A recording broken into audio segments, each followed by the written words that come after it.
అంటే ఉదయం చెప్పింది ఒక్కసారి చెప్పి చిన్న పాఠం చెప్పి ముగించేస్తాను. పొద్దున్న వాళ్ళు భోజనాలు అన్నారని కంగారు అవజేస్తాం. మొదటిది ఏం చెప్పుకున్నామండి? బాప్తిస్మం అంటే 3 అర్థాలు. మొదటిది అందరూ చెప్పట్లా.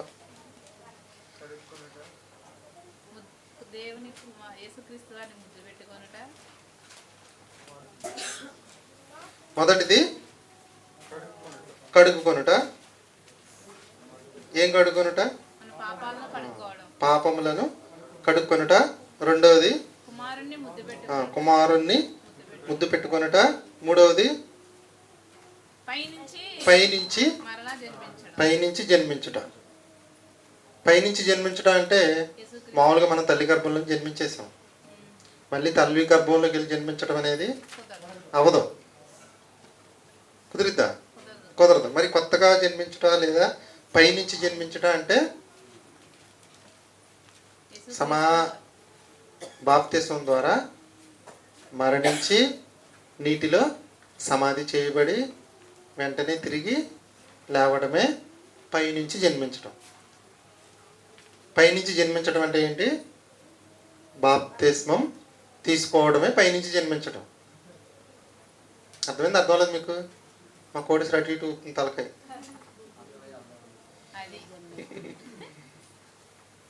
పాపములను కడుక్కునుట, క్రీస్తును ముద్దు పెట్టుకొనుట, పైనుంచి జన్మించుట అంటే కొత్తగా జన్మించుట. తల్లి గర్భం నుంచి అందరూ జన్మిస్తున్నారు.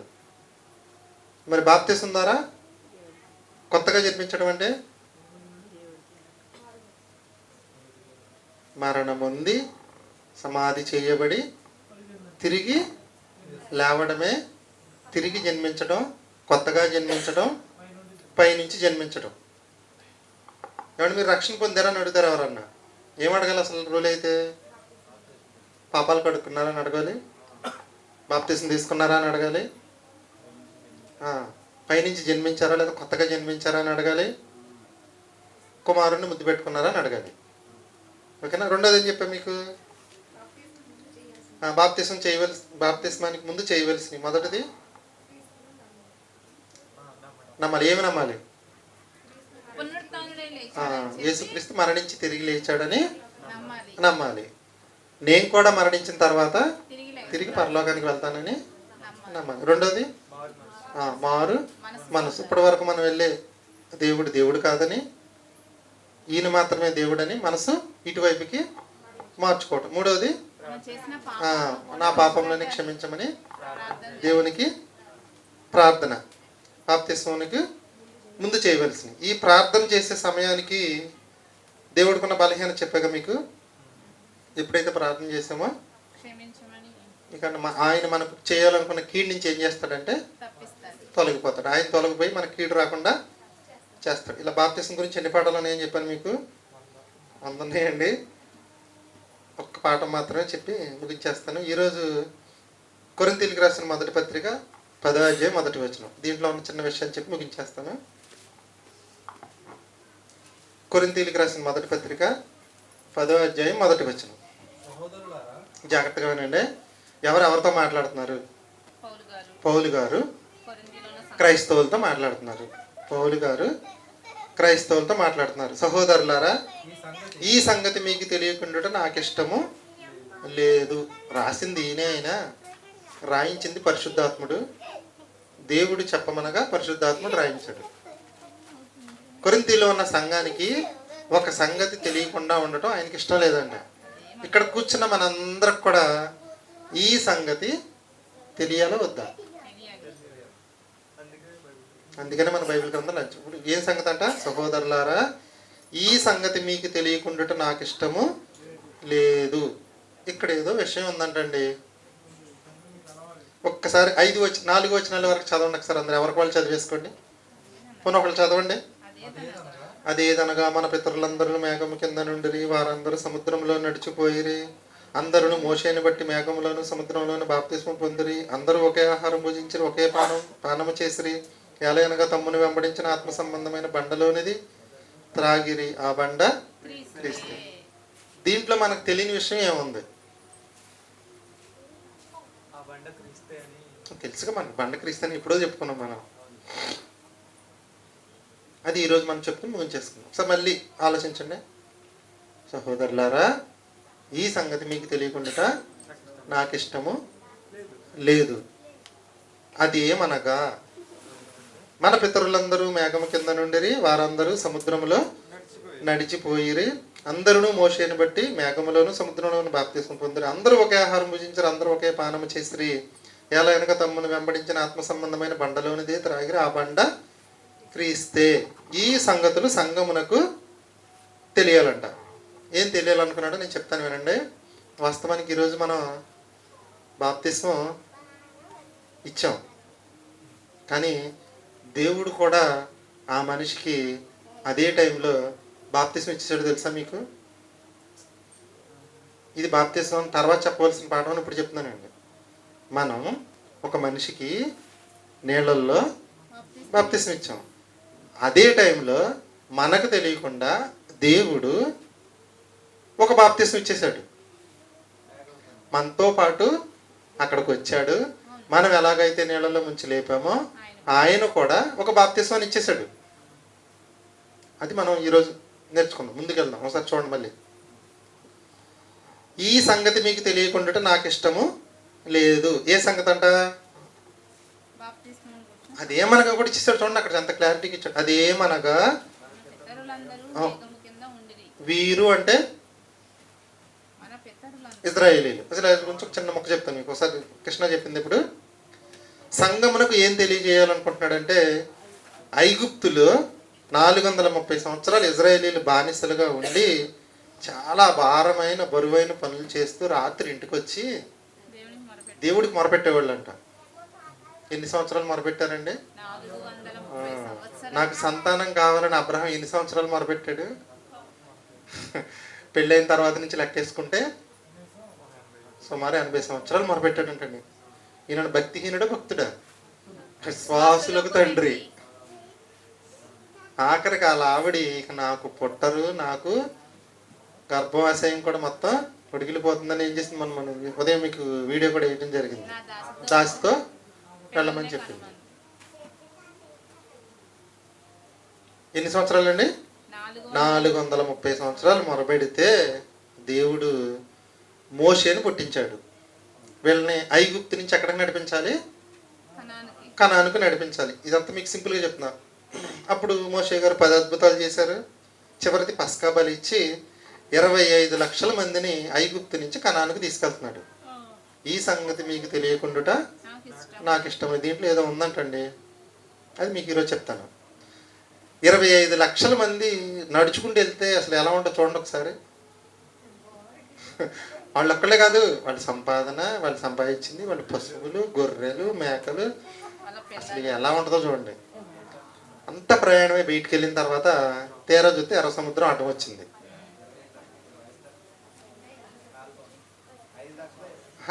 కాలు బలం 5 లక్షలు అంటే అర్థం ఏంటంటే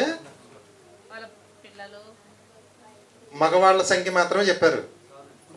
వాళ్ళ దాసులు మొత్తం అందరూ కలిపితే సుమారు 25 లక్షల కాలుబలం అంటండి. వాళ్ళు మొత్తం అందరిని దాసుల్ని అందరిని వేసేస్తుంటే ఇంతమంది నాయకుడు ఎవరు?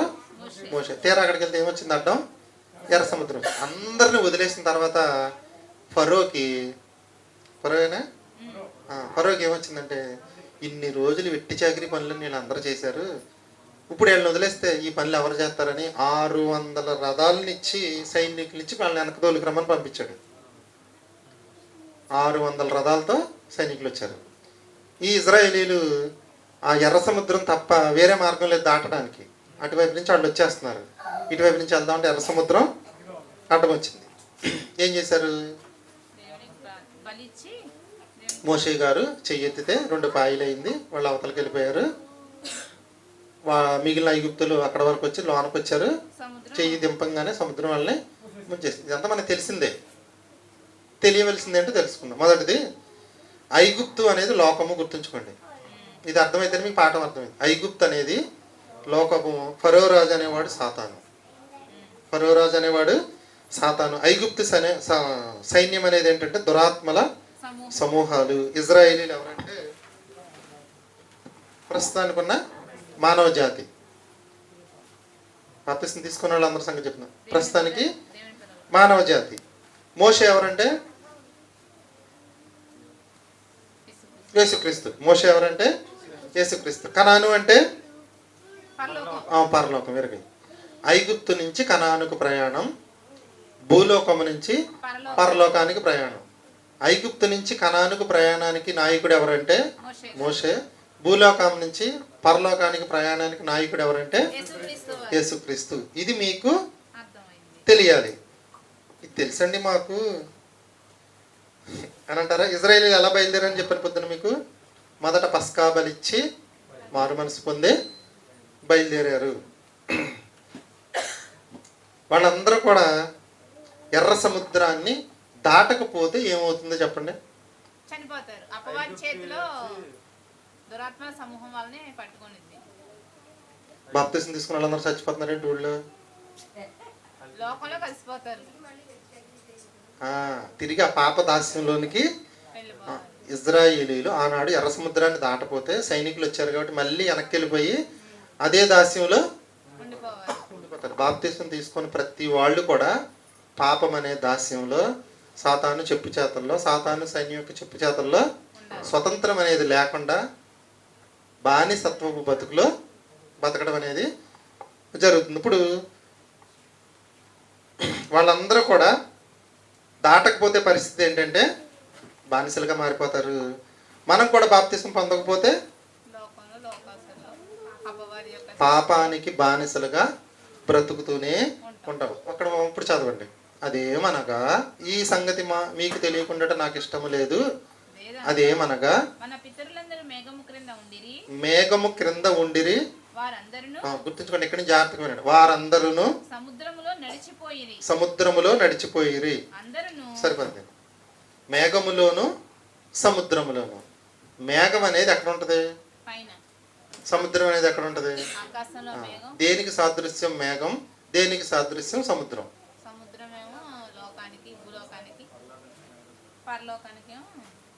మేఘము సముద్రము. ఈ సంగతి మీకు తెలియకుండా నాకు ఇష్టం లేదు. మేఘము సముద్రము లో బాప్తిసం పొందారంట వాళ్ళు.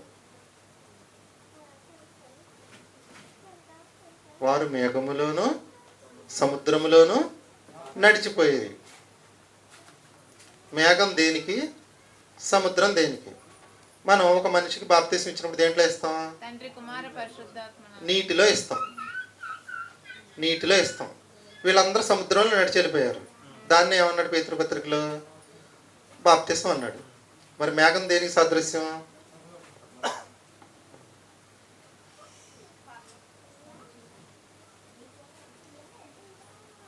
పరిశుద్ధాత్మకు సాదృశ్యం. యేసుక్రీస్తు వారు బాప్తిసం తీసుకున్నప్పుడు కూడా ఆయన నీటిలో దిగి బాప్తిసం తీసుకుంటే పరిశుద్ధాత్ముడు రావడం అనేది జరిగింది. ఈ ఇజ్రాయేలీల జనాంగం అంతా కూడా సముద్రంలో నడిచి వెళ్ళడం బాప్తిసం. వారి వెంట ఏమొచ్చిందంటే మేఘం వచ్చింది. ఎప్పుడైతే మనం బాప్తిసం ఒక మనిషికి ఇస్తామో మనం ఏం చేసామంటే నీటిలో ఇచ్చాం. కానీ పరిశుద్ధాత్మలో బాప్తిసం ఎవరిస్తారంటే దేవుడు ఇచ్చాడు. ఉదయం ఈ రోజు మధ్యాహ్నం ఏం జరిగిందంటే మనం బాప్తిసం మాత్రమే ఇచ్చాం నీళ్ళల్లో. వాళ్ళు నీళ్ళల్లో నడిచిపోయిరి. మేఘము గాలికి కదలాలి, కానీ ఆ మేఘం దేవుడు చెప్తేనే కదిలిద్దండి. దేవుడు ఆగంటేనే ఆగిద్ది. మనం ఈ సంగతి మీకు తెలియకుండా నాకు ఇష్టము లేదు. దానికి ఈనాడు మనం చేసిన దానికి సాదృశ్యంగా ఛాయారూపకంగా మనకు అక్కడ ఏం చూపించాడంటే సముద్రాన్ని చూపించాడు, మేఘాన్ని చూపించాడు. మేఘం దేనికి సాదృశ్యం? పరిశుద్ధాత్మ బాప్తిస్వానికి సాదృశ్యం. సముద్రం దేనికి సాదృశ్యం అంటే నీటి బాప్తిస్వమునకు సాదృశ్యం. అర్థమైందండి? నీటిలో నడిచారు, మేఘము కింద నడిచారు. అనగా ఇజ్రాయేలీలందరూ కూడా నీటి మూలముగాను, చెప్పండి, ఆత్మ మూలముగాను జన్మించారు. ఒప్పుకుంటారు? ఒప్పుకోరా? బాప్తిస్వం అంటే నీటి మూలముగానే కాదు, ఆత్మ మూలముగాను కూడా జన్మించాలి. బాప్తిస్వం అంటే నీటి మూలముగానే కాదు, ఆత్మ మూలంగానే జన్మించాలి. మీరు ఎలా చూసుకుంటే యేసుక్రీస్తు ప్రభుల వారికి ముందు బాప్తిస్మం ఇచ్చి యోహాను గారు బాప్తిస్మం ఇచ్చారు. యేసుక్రీస్తు శిష్యులకి ఎవరు బాప్తిస్మం ఇచ్చారు? ఇంకెవరు ఇస్తారు? యేసుక్రీస్తు ఇచ్చాడు. వెరీ గుడ్ రాజేష్, డౌట్ లేకుండా చెప్పారు. బాప్తిస్మం ఇచ్చి యోహాను శిష్యులకి ఎవరు బాప్తిస్మం ఇచ్చారు? గురువు గారు ఇచ్చారు. అంతే. యేసుక్రీస్తు శిష్యులకి ఎవరు బాప్తిస్మం ఇచ్చారంటే యేసుక్రీస్తు ఇచ్చారు. తర్వాత బాప్తిస్మం ఎవరు ఇచ్చారంటే శిష్యులే ఇచ్చుకుంటూ వెళ్ళారు. క్రీస్తు మరణించడానికి ముందు ఇచ్చిన బాప్తిస్మాలన్నీ కూడా నీటి మూలంగా ఇచ్చినవే. అక్కడ ఆత్మ మూలంగా ఎవరికి బాప్తిస్మం ఇవ్వబడాల. మీరు గమనించాలండి. చెప్పింది మీకు అర్థమైందా? యేసుక్రీస్తుని పక్కన పెట్టేద్దాం మనం. అంతకుముందు జరిగిన బాప్తిస్మాలు అన్నీ కూడా నీటి మూలంగా ఇచ్చుకుంటూ వచ్చారు. పేతురు గారి ప్రసంగం అయిన తర్వాత అక్కడ అపోస్తలుల కార్యాలు 2వ అధ్యాయంలో పరిశుద్ధాత్మ బాప్తిస్మం అనేది, అగ్ని బాప్తిస్మం అనేది, అగ్ని అన్న పరిశుద్ధాత్మ బాప్తిస్మం అన్న ఒకటే. అక్కడ పరిశుద్ధాత్మ బాప్తిస్మం అనేది దేవుడి ద్వారా జరిగింది. దాని తర్వాత నుంచి బాప్తిస్మం తీసుకున్న వాళ్ళందరూ కూడా పరిశుద్ధాత్మను వరాన్ని దేవుడు మనకి దేవుడే ఆ బాప్తిస్మాన్ని ఇచ్చేస్తాడు. మనకు తెలియకుండానే జరిగిపోద్దండి అది. నీటి ద్వారా ఎప్పుడైతే మనం బాప్తిస్మం తీసుకుని బయటకు వస్తున్నామో అదే సందర్భంలో దేవుడు ఏం చేస్తాడంటే పరిశుద్ధాత్మ బాప్తిస్మాన్ని మనకి ఇచ్చేస్తాడు. అది మనకు తెలీదు. పరిశుద్ధాత్మను మనకు వరంగా మన హృదయాల్లోనికి పంపడం అనేది జరుగుతుంది. దానికి సాదృశ్యమైనది పాత నిబంధనలు చూడండి, మేఘములోను సముద్రములోను. మన కొత్త నిబంధనలకు వచ్చేటప్పటికి నీటి మూలముగాను ఆత్మ మూలముగాను చెప్పండి జన్మించాలి, నీటి మూలముగాను. అందుకని ఏం చెప్పాడు మనకు పౌలు గారు? ఈ సంగతి మీకు తెలియకుండా నాకు ఇష్టము లేదు. అందుకని యోహాను సువార్త 3:3 చూడండి, మీకు తెలిసిందే. 3:5 చేసాను డైరెక్ట్గా. యోహాను సువార్త 3:5 ఎవరు చెప్తున్నారంటే డైరెక్ట్గా ప్రభువుల వారే చెప్తున్నారు. ఒకడు నీటి మూలముగాను. ఈరోజు మనం నీటి మూలంగానే ఇచ్చాం, ఆత్మ మూలంగా ఇచ్చే అధికారం మనకి లేదు. ఒకడు నీటి మూలముగాను ఆత్మ మూలముగాను జన్మించితేనే. నీటి మూలంగా జన్మించటం అంటే పాపములలో మరణించున్న వాడిని నీటిలో సమాధి చేసి తిరిగి లేపటం నీటి మూలంగా జన్మించటం. తర్వాత ఆత్మ మూలముగాను, ఆత్మ మూలంగా మనం ఏం చేయలే. ఆ కార్యక్రమంలో ఆత్మ మూలంగా జన్మించటం అనేది కూడా దేవుడు చేస్తాడు. అది ఈ సంగతి మీకు తెలియకుండా నాకు ఇష్టము లేదు. బాప్తిస్మం ముందు కాదు, బాప్తిస్మం అయిన తర్వాత చెప్పాల్సిన విషయాలు ఇవి. ఓకేనండి. దేవుడు ఎక్కడికి వచ్చాడండి? ఒక చోటకి వెళ్ళాం, చాలా బాగుంటాయి నీళ్ళు, చాలా మందికి ఇచ్చాం అక్కడ కూడా నీళ్ళు. ఇంకో చోటకి వెళ్ళాం, చేపలు తెరివేస్తారు. ఇంకో చోటకి వెళ్ళాం, పూర్తిగా ఎండిపోయింది అది. తెర చూస్తే మామయ్య గారు హృదయంలో ముందే సెట్ చేసుకున్నారు, నాకు ఇక్కడ బాగున్నాయి అని. అల్లుడు నువ్వు అక్కడ పోనే, మాట్లాడకుండా పోనే. అసలు భయంకరంగా ఉన్నాయి నీళ్ళు. మాకు భయం వేసింది ఆ నీళ్ళని చూసి. ఆ నీళ్లు కదులుతుంటే మేము ఊగిపోతున్నాం మనుషులు, అంత ఉన్నాయి నీళ్ళు. మేము ఏం చేసామంటే నీటి మూలముగా ఇచ్చిన సందర్భంలో దేవుడు కూడా మాతో పాటు వచ్చేసి ఆత్మ మూలం కూడా అక్కడ బాప్తిస్మం అనేది ఇచ్చేసాడు. 2 బాప్తిస్మాలు జరిగినాయి, జరగలేదండి ఇక్కడ. రెండవ కాదు, 2 జరిగినాయి. నీటి మూలంగా మేము ఇచ్చాము, ఆత్మ మూలంగా ఆయన ఇచ్చాడు. చాలామంది సేవకులకి విషయాలు తెలియదండి. చాలామంది సేవకులకి విషయాలు తెలియదు. నీటి మూలంగా అయింది ఒకడు. చదవండి 3:5, యోహాను 3:5. నీటి మూలముగాను ఆత్మ మూలముగాను జన్మించితేనే గాని దేవుని రాజ్యంలోనికి ప్రవేశింపలేడని. నీటి మూలముగా ఆత్మ మూలంగా నీటి బాప్తిసం ఉంది, అది సేవకుడు ఇస్తాడు. ఆత్మ బాప్తిసం ఉంది, అది దేవుడు ఇస్తాడు. ఈరోజు ఈ సంగతి మీ అందరికి కూడా తెలియాలి. నీటి బాప్తిస్మం మేము ఇస్తే ఆత్మ బాప్తిస్మం దేవుడు ఇచ్చాడు. వీరిలోనికి దేవుడు పరిశుద్ధాత్మ దేవుణ్ణి వరంగా ఇవ్వడం అనేది జరిగింది. యేసు బాప్తిస్మంలో కూడా మీకు ఎవరిచ్చారు బాప్తిస్మం? యేసుక్రీస్తు ప్రభుల వారికి బాప్తిస్మం ఇచ్చి యోహాను బాప్తిస్మం ఇచ్చాడు.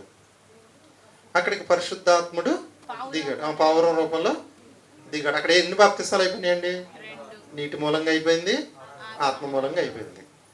మన అందరికి కూడా నీటి మూలంగా అయిపోయింది, ఆత్మ మూలంగానే కూడా అయిపోయింది. మీకు ఆ రోజు ఏం చెప్పాడంటే దేవుడు మీ అందరి హృదయాల్లోనికి పరిశుద్ధాత్మను వరంగా ఇస్తాడని చెప్పాం. దాన్ని ఇప్పుడు కొంచెం విపులంగా చెప్తున్నాం అంతే. ఓకేనండి. ఇప్పుడు ఇజ్రాయేలీలు అందరూ కూడా చెప్పండి సముద్రాన్ని దాటారు. ఎక్కడికి వెళ్ళడానికి? కనాను చేరడానికి.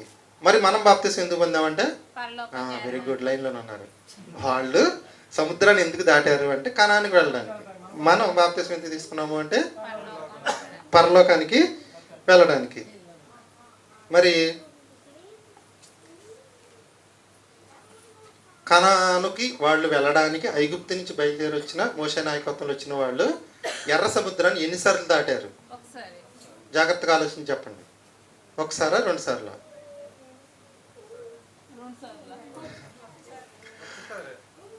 ఒకటేనా? అలాగే అండి, ఒక్కసారే దాటారు. ఎందుకంటే కన్ఫ్యూజ్ చేయడానికి అంటే ఒక్కసారి ఎందుకు తీశారంటే బాప్తిస్మం అనేది ఒక్కసారే. అసలు ఏమీ తెలియకుండా తీసేసుకుంటే చల్లదు, అసలు బాప్తిస్మే అవ్వదు. అది నేను రెండోసారి తీసుకున్నానని ఎవరు ఎప్పుడు చెప్పుకోవద్దు. అది చెల్లుబాటు లేనిది, అది లెక్కలో లేనిది. మనం ఎన్నిసార్లు తీసుకోవాలంటే ఒక్కసారే తీసుకోవాలి. అనడానికి వాళ్ళు ఎన్నిసార్లు దాటారు. దానికి సాదృశ్యం నువ్వు ఏది చెప్పుకురావాలన్నా బాప్తిసానికి సంబంధించి ఆ మొత్తం చరిత్ర ఉంది కదా. మీకు 4-5 వచనాలు అది చెప్పుకురావాలన్నమాట. మరి బాప్తిసం తర్వాత చిన్న చిన్న పొరపాట్లు ఇవన్నీ జరుగుతూ ఉంటాయి. మళ్ళీ వెళ్ళిపోదాం అక్కడికి, వారానికి ఒకసారి, నెలకోసారి, 2 నెలలకోసారి అందరం లేదండి. దానికి చిన్న అవకాశం ఏంటంటే ప్రతిరోజు పడుకునేటప్పుడు ప్రార్థించుకోవాలంటే తండ్రి ఈ రోజు మొత్తంలో తెలిసి తెలియక చూపులో కానీ, మాటలో కానీ, చేతలో కానీ ఏదైనా తప్పు చేస్తుంటే క్రీస్తు రక్తంలో నా పాపాలని కడిగి పరిశుద్ధిని చేయమని పడుకోవాలి. అప్పుడు ఏం జరిగిద్దంటే మళ్ళీ మనం ఎలా మారిపోతామంటే బాప్తిసం రోజున ఎలా పరిశుద్ధులుగా మారేమో ప్రతిరోజు మనకు రక్తం కావాల్సింది యేసుక్రీస్తు రక్తం. ప్రతిరోజు కావాలి యేసుక్రీస్తు రక్తం, ప్రతి క్షణం కావాలి. నేను నీతిమంతుని కాదు, మీరు కాదు, ఎవ్వరు కాదు. ప్రతి ఒక్కరు ఎక్కడో దాంట్లో పడిపోతూనే ఉంటారు. కాబట్టి ప్రతిరోజు యేసుక్రీస్తు రక్తాన్ని మనం ఆశ్రయించాలి. ఏ రోజు ఆశ్రయించకుండా పడుకుని ఆ నైట్ చచ్చిపోయాం అనుకోండి, చాప్టర్ క్లోజ్. అత్యంత జాగ్రత్తగా తెలుసుకోవాల్సిన విషయం ఇది. బాప్తిసం తీసుకున్న ప్రతి ఒక్కరికి నేను బాప్తిసం తీసుకున్నా అయిపోయింది అంటున్నారు. ఏమైపోయింది? ఏం అవలా. సముద్రం దాటారు, కనానికి వెళ్ళిపోయారండి వాళ్ళు. ఇంకా చాలా ప్రయాణం ఉంది. ఈ సంగతి మీకు తెలియకుండా నాకు ఇష్టం. దానికి ఎర్ర సముద్రం అని ఎందుకు పేరు పెట్టారు చెప్పండి. పోనీ ఒకటిసారి బాగా కనెక్ట్ అవుతుంది. ఎర్ర సముద్రము అంటే ఎర్రని దేనికి? ఎరుపు దేనికి సాదృశ్యం అంటే రక్తానికి. ఎర్ర సముద్రములో నుంచి వాళ్ళు దాటి వెళ్ళారు. క్రీస్తు రక్తంలో మన పాపాలను కడుక్కుని మనం అవతలకి వెళ్ళాం. ఈ సంగతి మీకు తెలియకుండా నాకు ఇష్టము లేదు. ఇవన్నీ తెలుసుకోవాలి మనం. ఎర్ర సముద్రాన్ని వాళ్ళు దాటి వెళ్ళారు. క్రీస్తు రక్తంలో మన పాపాలని కడుక్కుని మనం అవతలకు వెళ్ళాం. సాదృశ్యమేనండి కాదా? ఎర్ర సముద్రం ఇది క్రీస్తు రక్తానికి సాదృశ్యం. ఇప్పుడు చూడండి, కొరింథీ పత్రిక చూడండి, 1వ వచనం. ఎవరెవరితో మాట్లాడుతున్నారంటే పౌలు గారు కొరింథీలో ఉన్న క్రైస్తవులతో ఇప్పుడు కూర్చొని మనతో మాట్లాడుతున్నారు. ఒంగూరులో ఉన్న దేవుని సంఘమైన క్రైస్తవులారా, ఈ సంగతి మీకు తెలియకుండా నాకు ఇష్టం లేదు. అదేమనగా మన పితరులందరూ మేఘము కింద ఉండిరి అంటే పరిశుద్ధాత్మ కాపుదలలో ఉన్నారు. వారందరూ సముద్రములో నడిచిపోయిరి అంటే ఈరోజు మనం ఎర్ర సముద్రం, అది ఈరోజు క్రీస్తు రక్తంలోంచి మనం దాటి అవతలకు వెళ్తున్నాం. ఇక్కడి నుంచి జాగ్రత్తగా ఉన్నాడు. అందరూ మోషేను బట్టి మేఘములోను సముద్రములోను అంటే నీటి మూలముగా చెప్పండి, ఆత్మ మూలముగా. ఇప్పుడు క్రీస్తుని బట్టి మనం, అప్పుడు మోషేని బట్టి నీటి మూలముగా ఆత్మ మూలముగా జన్మించారు. ఇప్పుడు మనం క్రీస్తుని బట్టి నీటి మూలముగాను ఆత్మ మూలముగాను జన్మించాం. ఓకే, తర్వాత అందరూ ఆత్మ సంబంధమైన వాళ్ళు తిన్నది మన్నా, మనం తినేది మన చేతిలో ఉన్న బైబిల్. అందరికి ఒకటే బైబిల్, ప్రపంచం మొత్తం ఒకటే బైబిల్. ఏ భాషలోకి వెళ్ళినా అదే ఉంటుంది తప్పితే ఒక ఆర్సీఎంలు పక్కన పెడితే అందరి చేతిలో ఉండేది అందరికి ఒకటే ఆహారం. ఎందుకంటే అందరిలో ఉన్నది ఒకటే ఆత్మ. కాబట్టి అందరూ తీసుకునేది క్రీస్తు శరీరమే, క్రీస్తు రక్తమే. మళ్ళీ చదవండి, అందరూ ఆత్మ సంబంధమైన ఒకే ఆహారమును భుజించిరి, ఒకే పానీయమును ఆత్మ సంబంధమైన ఒకే పానీయమును పానము చేసిరి. ఎవరైతే బాప్తిసం తీసుకుంటారో వాళ్ళకి రొట్టె ద్రాక్షారసంలో పాలుబొందులు వస్తాయి. తీసుకునే వాళ్ళకి దాంట్లో పాలుబొందులు ఉండవు. ఎప్పుడైతే తీసుకున్నామో ఒక్కసారి ఆ రొట్టెని ద్రాక్షారసాన్ని చూసినప్పుడు, మీకు గుడ్ ఫ్రైడే రోజు సినిమా రెడీ చేసి వేస్తాను. క్రీస్తు అప్పగింపబడిన నుంచి తిరిగి లేచే వరకు 2 గంటలన్నర సినిమా ఉందండి, చాలా బాగుంటుంది. ప్యాషన్ ఆఫ్ ద క్రైస్ట్ అంటారు దాన్ని ఇంగ్లీష్లో. అద్భుతంగా ఉంటుంది. గుడ్ ఫ్రైడేకి మంచి సెట్ అయ్యిద్ది. ఎక్కడున్నాం మనం? రొట్టె చూస్తున్నప్పుడు నీకు ఏం గుర్తుకు రావాలంటే, ఈ రొట్టె చూస్తున్నప్పుడు క్రీస్తు నా కోసం మరణించాడు, ఆయన శరీరానికి సాదృశ్యంగా ఈ రొట్టె. ద్రాక్షారసం నువ్వు తీసుకునేటప్పుడు క్రీస్తు నా కొరకు, నా పాపాల కొరకు రక్తాన్ని కార్చాడు. దాన్ని గుర్తు చేసుకోవాలి. నువ్వు గుర్తు చేసుకుంటే ఏం చేస్తావు? మళ్ళీ వచ్చే వారం లోపల మన జీవితంలో ఉన్న పాపాల సంఖ్యని తగ్గించుకుంటూ ముందుకి వెళ్ళాలి. ఓకేనండి? అందరూ ఇప్పుడు కూర్చున్న మనం అందరం, కావ్య ఒకరికి ఒకలాగా, ఇంకోటికి ఒకలాగా రొట్టె తెస్తుందండి. అందరికి ఒకటే రొట్టె అండి. ఏమనుకోవద్దు, మన సంఘంలో కావ్యకు ఉన్న అదృష్టం అండి అది. కావ్యకు మాత్రమే ఉన్న అదృష్టం. ప్రభురాత్రి భోజనాన్ని లేదా తయారు చేసే అదృష్టం నేను ఇవ్వలేదు, అది దేవుడే ఇచ్చాడండి. దేవుడే ఇచ్చాడు. దీని విషయంలో మాత్రం ఎవరు ఏమనుకోవడం కూడా అనవసరం. ఓపికకి మెచ్చుకోవచ్చు. నేనే చేయలేకపోయిన ఒక మాటలో చెప్పాలంటే, కానీ ఏ రోజు కూడా ఈ రోజు వరకు కూడా నేను దాని గురించి పట్టించుకోవాల్సిన పని లేదు. మామయ్య ద్రాక్షరసం వచ్చే వారానికి అయిపోయింది, ముందే చెప్పేస్తాడు, రెడీగా 2 బాటిల్ తెచ్చి ఉంచుతాను నేను, అంటే ప్లాన్ బీగా అనమాట. కావ్యాన్ని మంచి అదృష్టవంతురాలు అమ్మ. అందరికీ కూడా ప్రభు శరీరాన్ని తీసుకొచ్చే భాగ్యం. మనం పిల్లలకి అలవాటు చేయడం తగ్గించాం. నిదానంగా చిన్న ఏమైనా మార్పులు మనమే చేసేసుకుందాం. అందరూ ఒకే ఆహారము, ఒకటే పని. 4వ వచనం చూడండి, చెప్పండి. అందరూ ఇక్కడి నుంచి జాగ్రత్తగా, అందరూ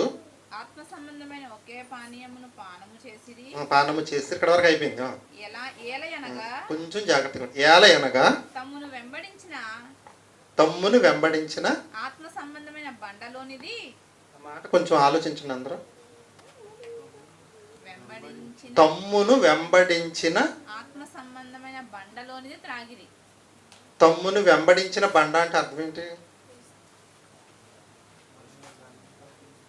మీరు జాగ్రత్తగా ఆలోచించాలి. ఈ సంగతి మీకు తెలియకుండా నాకు ఇష్టం లేదు.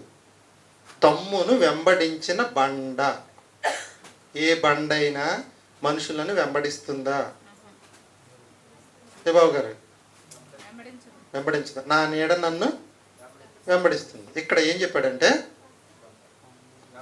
తమ్మును అంటే ఇజ్రాయేలీ జనాంగం మొత్తాన్ని ఒక బండ వెంబడించిందంట. అంటే బండ, మేఘము, సముద్రం ఒకసారి మేఘము వాళ్ళతో పాటు వచ్చింది. వాళ్ళతో పాటు ఏమొచ్చిందండి? ఒక బండ వచ్చింది. ఏ బండ? మోషే గారు బండతో మాట్లాడమంటే ఏ బండ మీద పెడితే ఆ బండ మీద కొడితే నీళ్ళు రావు. సినిమాల్లో టీవీలో మనకు అదే చూపించేవాళ్ళు. ఆయన ఎక్కడ కొడితే అక్కడ నీళ్ళు వచ్చేసాయని చెప్పారు బోధకులు కూడా. క్రీస్తు అనే బండ వాళ్ళని చెప్పండి వెంబడి వాళ్ళు నడుస్తుంటే నడుస్తుంది, ఆగితే ఆగుతుంది, కొండెక్కితే కొండెక్కుతుంది, కొండ దిగితే కొండ దిగుతుంది, సముద్రంలో నడిస్తే సముద్రంలో నడిచి వెళ్ళిపోతుంది. వాళ్ళు ఆగితే ఆగుతుంది. వాళ్ళు దాహము అనగానే మోషే గారు వెళ్ళి టింగుమని కొడితే నీళ్ళు వచ్చినాయి. ఇప్పుడు చెప్పండి, తమ్మును వెంబడించిన బండ. ఈ సంగతి మీ అందరికి కూడా తెలియాలి. పరిశుద్ధాత్ముడేమో మేఘ రూపంలో ఉన్నాడు, ఈయన బండ రూపంలో ఈయన ఉన్నాడు. దేవుడు తోడుగా ఉండి నడిపిస్తున్నాడు. ఇప్పుడు చదవండి, ఆ మాటకు అర్థమైంది మీకు? ఇప్పుడు తమ్మును వెంబడించిన బండలోనిది త్రాగిరి. చాలాసార్లు చదివాం కదండి మనం ఈ మాట, చాలాసార్లు చదివాం. ఇజ్రాయేలీలు ప్రయాణం చేస్తుంటే బండ కూడా ప్రయాణం చేసింది. నేను నమ్మనంటారా? మేఘానికి ఉన్న పేరు ఏంటి చెప్పండి? ఆ ఇజ్రాయేలీలు నడిపించిన మేఘానికి ఉన్న పేరు మేఘస్తంభం. అంతేనా? ఉందా బైబిల్లో? చూపించడానికి మేఘస్తంభం.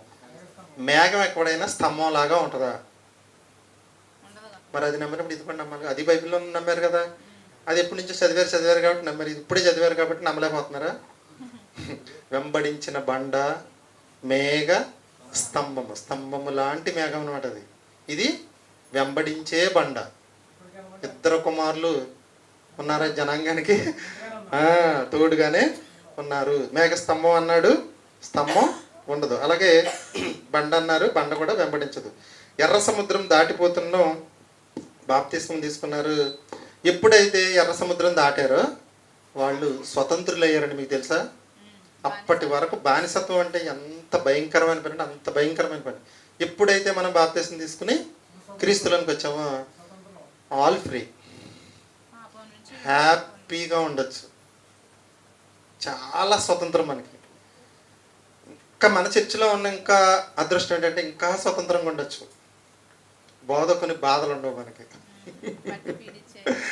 చెప్పాను మీకు, బైబిల్ బోధిస్తావా, బైబిల్తో బాధిస్తావా? బైబిల్తో బాధించడం అనేది అస్సలు ఉండదండి ఇక్కడ మనకి. ఇంకా అదృష్టం. ఇప్పుడు చెప్పండి, బాప్తిస్మం తీసుకున్న తర్వాత మనం ఎలా అయిపోయామంటే స్వతంత్రులమయ్యాం. ప్రతి దానికి నీకు స్వతంత్రం వచ్చింది. దేవుడు అప్పటి వరకు దేవుడు నీకు తండ్రి కాదు. ఎప్పుడైతే నువ్వు బాప్తిస్మం తీసుకున్నావా దేవుడితో కనెక్షన్, దేవుడికి ప్రార్థన, అందుకతం చేసి నీ వెంటనే కాదు. ఇప్పుడు మనకే ఇప్పుడు రిజిస్ట్రేషన్ అయిందానికి అవదానికి తేడా ఉందా లేదా? ఇప్పుడు హక్కుదారుడు అయ్యావు అనమాట. నువ్వు యేసుక్రీస్తుని సహోదరుడు, పరిశుద్ధాత్ముడు కూడా సహోదరుడు. ఇన్ని వచ్చేసినాయి అనమాట మనకి. ఇప్పుడు ఇక నుంచి మనం పాపం చెయ్యాలంటే యేసుక్రీస్తు ఒప్పుకోడు. ముందు రక్షకుడు అని పేరేంటంటే మన పాపంలో పడిపోతాం అనుకోండి, పడకుండా ఆయన రక్షణ చేసుకుంటాడు. పరిశుద్ధాత్ముడు కూడా ఏమండి మేఘస్తంభం లాగా బండలాగా కాపాడినప్పుడు వీళ్ళతో మనల్ని కాపాడరా? ఖచ్చితంగా మనల్ని కాపాడతారు. బాప్తిస్మం పొందిన తర్వాత నుంచి మనం ఎలా మారామంటే స్వతంత్రులుగా మారామన్నమాట. బాప్తిస్మం గురించి ప్రసంగించడం వరకే మన పని అండి. ఎవరిని కూడా బలవంతంగా మీరు తీసుకోండి అని ఎప్పుడు కూడా అడగకూడదండి. బైబిల్కి విరుద్ధం అలా అడగటం. తీసుకోండి అని ప్రసంగం, ఇన్ఫర్మేషన్ మాత్రమే మనం ఇవ్వాలి. నేను ఇచ్చిన వాళ్ళందరికి కూడా మాకు ఇవ్వండి అని అడిగితేనే ఇచ్చాను తప్పితే తీసుకోండి ఎవరిని బలవంతం చేయలేదండి ఎప్పుడు. ఇది బైబిల్కి ఉన్న రూలు. ప్రసంగించడం వరకే మన పని, ఇన్ఫర్మేషన్ ఇవ్వడం వరకే మన పని. తీసుకుంటామని అడగటం వాళ్ళ పని. తీసుకున్న తర్వాత వాళ్ళు స్వతంత్రులు అవుతారు, మంచిగా బ్రతకడం అనేది జరుగుతుంది. నీకు నువ్వు రావాలి తప్పితే బలవంతంగా ఇవ్వడం అనేది వాక్యానుసారం కాదండి. ఈరోజు బాప్తిస్మం తీసుకున్న వారికి దేవుడు ఏం చేశాడంటే మనం నీటి మూలంగా ఇస్తే ఆయన ఆత్మ మూలంగా బాప్తిస్మం ఇచ్చాడు. నీటి మూలంగా మనం ఇష్టపడి వెళ్ళాము, ఆత్మ మూలంగా మనకు తెలియకుండానే అయిపోయింది.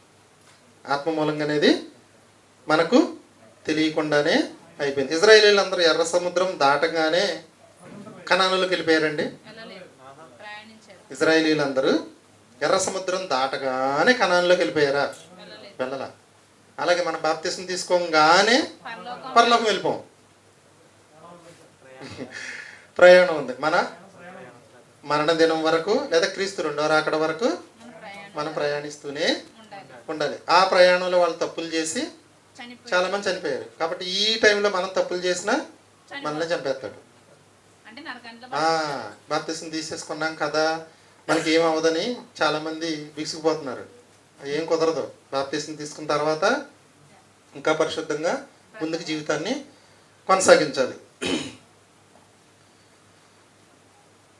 పరలోకం కూడా మనకి బాప్తిసం తీసుకున్న తెల్లారే పరలోకం వెళ్ళిపోము, కొంతకాలం కూడా జీవించాలి. కొంతమంది బాప్తిసానికి రేపు తీసుకోవచ్చు, ఎల్లుండి తీసుకోవచ్చు అంటారు. దీనికి ఆటంకంగా ఉండేది ఎవరంటే అపవాదండి.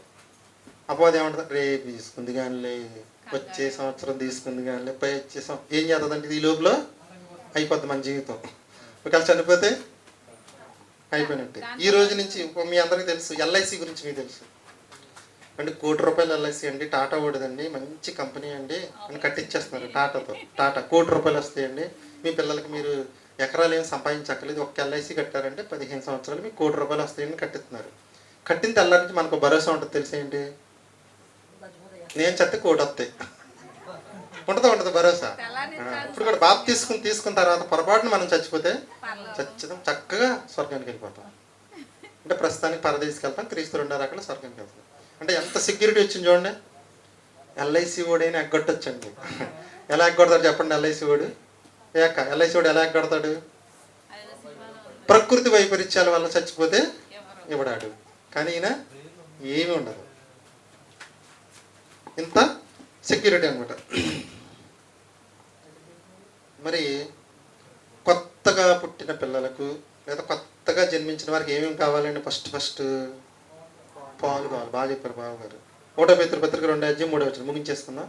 హరిబాబు అందరి కోసం కొంచెం స్వీట్ తెచ్చాడు, పరమాన్నం తినేసి ముగించేసుకుని వెళ్ళిపోదాం. అయిపోయింది పాఠం. 1 పేతురు 2:3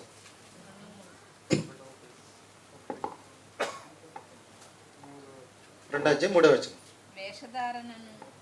కొత్తగా జన్మించిన శిశువులను పోలిన వారే నిర్మలమైన వాక్యమును పాల వలన రక్షణ విషయంలో ఎదగాలి. ఇక్కడి నుంచి ఏం చేయాలంటే రక్షణ విషయంలో ఎదగడానికి వాళ్ళకి అవసరమైంది ఏంటంటే వాళ్ళకైనా మనకైనా ఎవరికైనా వాక్యము. నీ చేతిలో ఉన్న బైబిల్ అవసరం. ప్రతి ఆదివారం మానకుండా చక్కగా రండి, ఉదయం సాయంకాలం.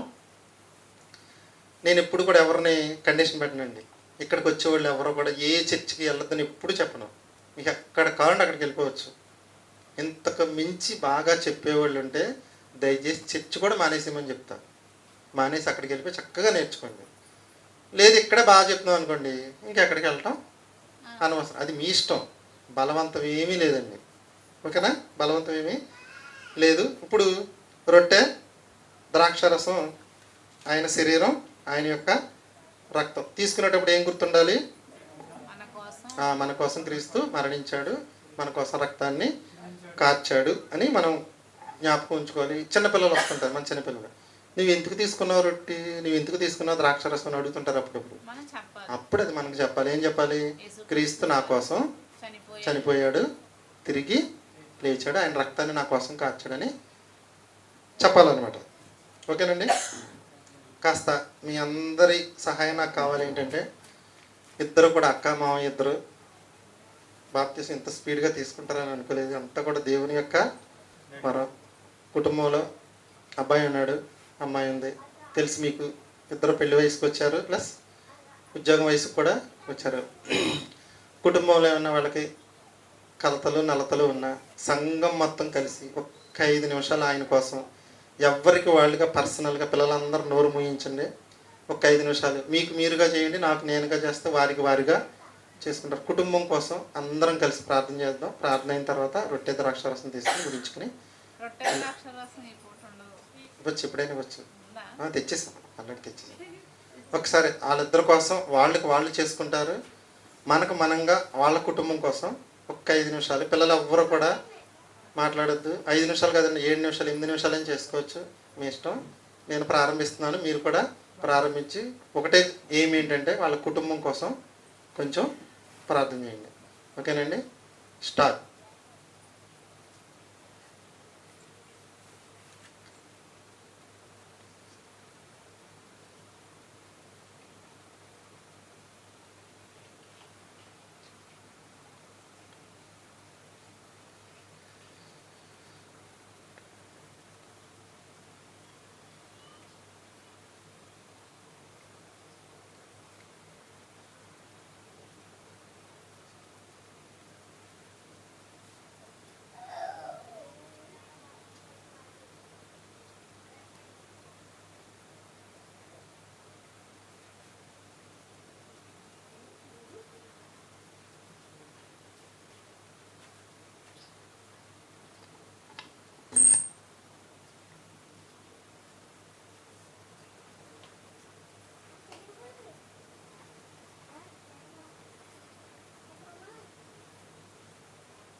నీతిమంతుల ప్రార్థన బహుబలము గలదై కార్యమును సఫలము చేయును. మీ అనుదిన ప్రార్థనలో కొంచెం వీళ్ళిద్దరు కుటుంబం గురించి, వీళ్ళిద్దరి గురించి ప్రతిరోజు కూడా జ్ఞాపకం చేసుకోవాలని సంఘం తరపున మీ అందరికి కూడా కోరుకుంటున్నాను. రొట్టెతో అక్షరసం హరిబాబు అందరికి ఇచ్చేసి తెచ్చారు అందరికి అందరికి.